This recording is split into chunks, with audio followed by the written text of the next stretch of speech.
Hi guys, I hope you guys are safe at home in quarantine, but don't forget to subscribe here at Fino Boxing and follow my personal one at Adriana_sports. And guess what? We're gonna knock out this coronavirus. Bop, bop, bop. Hey everybody, for Fino Boxing here with undefeated Golden Boy prospect Anthony GARNICA, 5-0, 3 knockouts. He just turned 20. How does it Yep. feel being part of Golden Boy Promotions? Man, it was a dream come true, you know. Since I was an amateur, I've always wanted to sign with Golden Boy. And to to that to become reality, you know, it was a great experience. No doubt.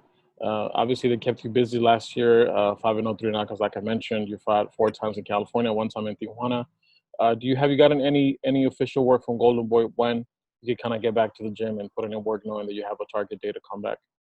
Right now I'm just staying active, you know. I'm running, I'm just staying in the gym, and as soon as they let those days go, you know, I want to be on the first date. Yeah, no doubt. Well, Golden Boy definitely has high hopes for you, at least from what I've learned.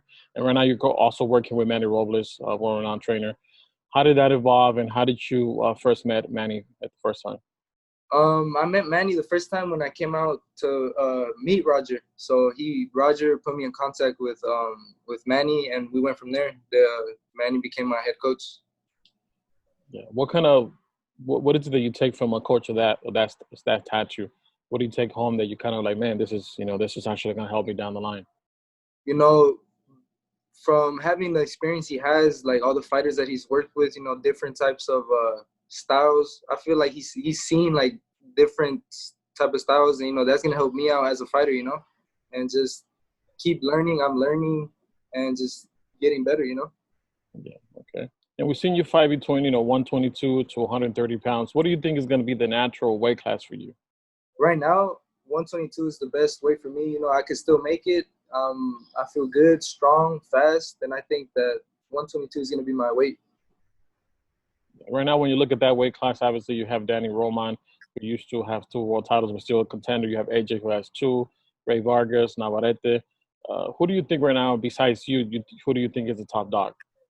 Um, you know, they're all great fighters. You know, they're up there for a reason, and I got the chance to work with Danny Roman, world champ, and you know it was a great experience, and I take nothing from him. You know, great fighters in and out the ring, and right now I think at the top, you know, I'm not sure who's like up there. You know, I don't really like giving opinions like on other fighters, you know, like that, but you know, they're all top dogs right now.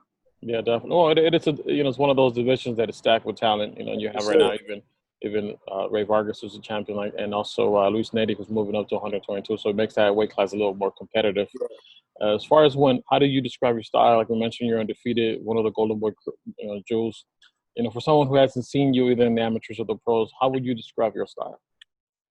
My style, I've always gotten told that I've had like a pro style, you know, from since the amateur days. I've always been the type of fighter to pick my shots, pick you apart, head movement, you know. I've never really been the type to just go out there and just brawl with you, you know. I'll do it if I have to, but I'm more laid back, you know, take my time with the rounds, you know. Okay. And then obviously we see you rocking the Oakland A's hats. Obviously you're from Oakland. How would you tell people what your background is? You know, I'm from Oakland, California. You know, it's hypey out there. That's what we say. But it's cool. You know, it's different from Los Angeles where I'm at now. But Oakland's taught me a lot. You know, it's a lot of ups and downs, and luckily I made it to where I'm at today, and I just want to keep going. You know, put Oakland at top. You know. Yeah. Are you living in LA full time, or you kind of go back and forth between camps?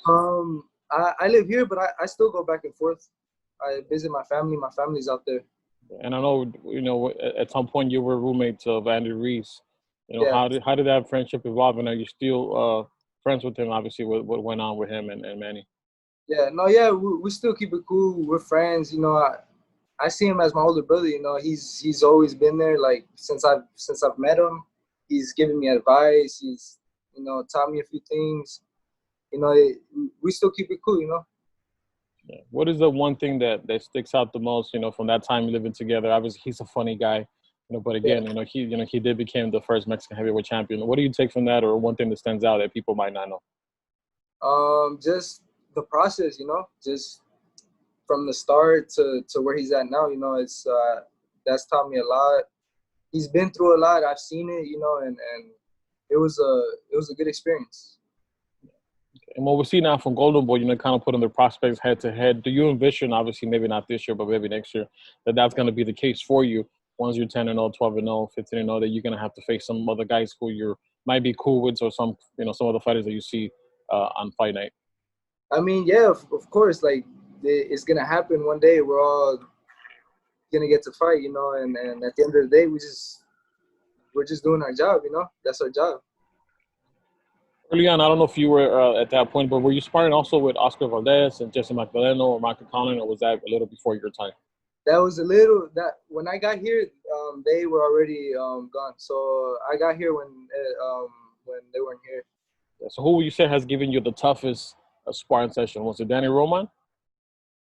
He's up there. He's up there. He's definitely up there. I've gotten work from Oscar Negrete, a lot of good fighters. And the thing about over here, LA, the work is like endless. Like you get all the work out here, and that's what I like about over here. Yeah, there's definitely great sparring here in Southern California. Yeah. That's one of the pros, being and living here in Southern California. Yeah. Now, like we mentioned, you just turned 20. You probably would have had a shot, at the Olympics. What made you decide, instead of maybe pursuing to make the Olympics, to kind of go pro?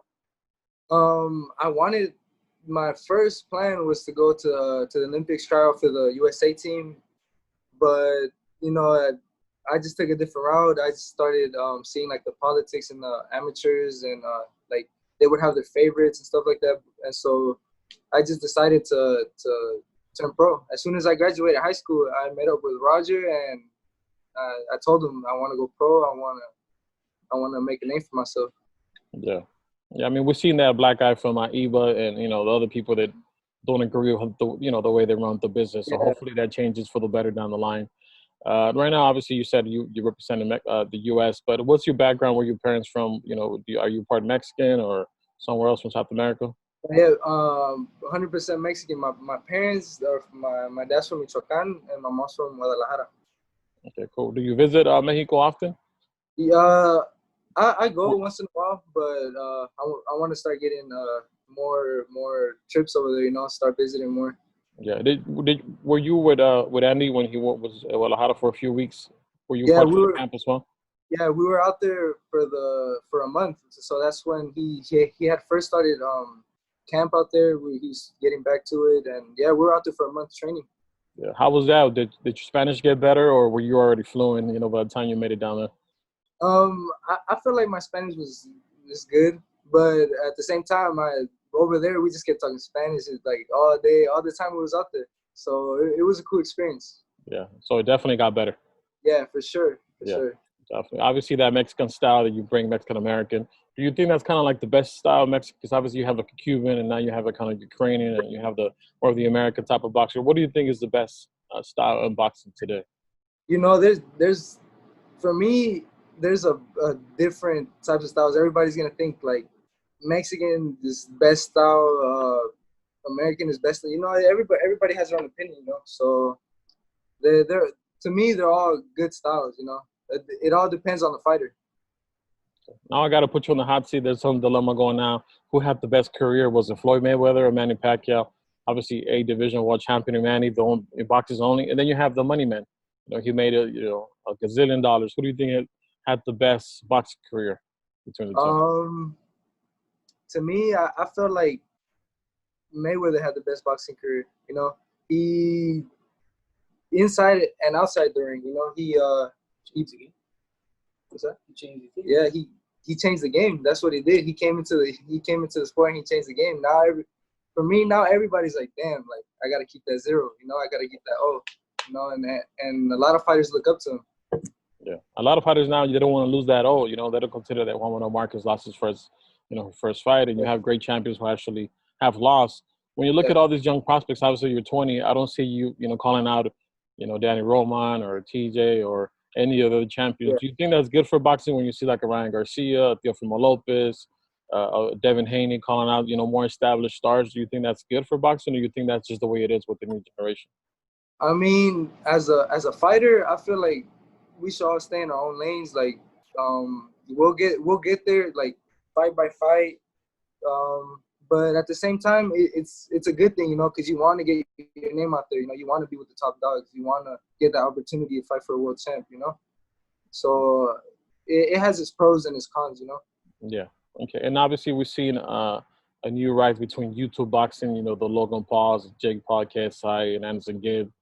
Do you think you could take a page out of their book and implement it to your style to kind of get known and maybe establish a YouTube channel or more of a presence on social media? Do you think that's something that's, especially being 20 years old, you could apply to your game and elevate that?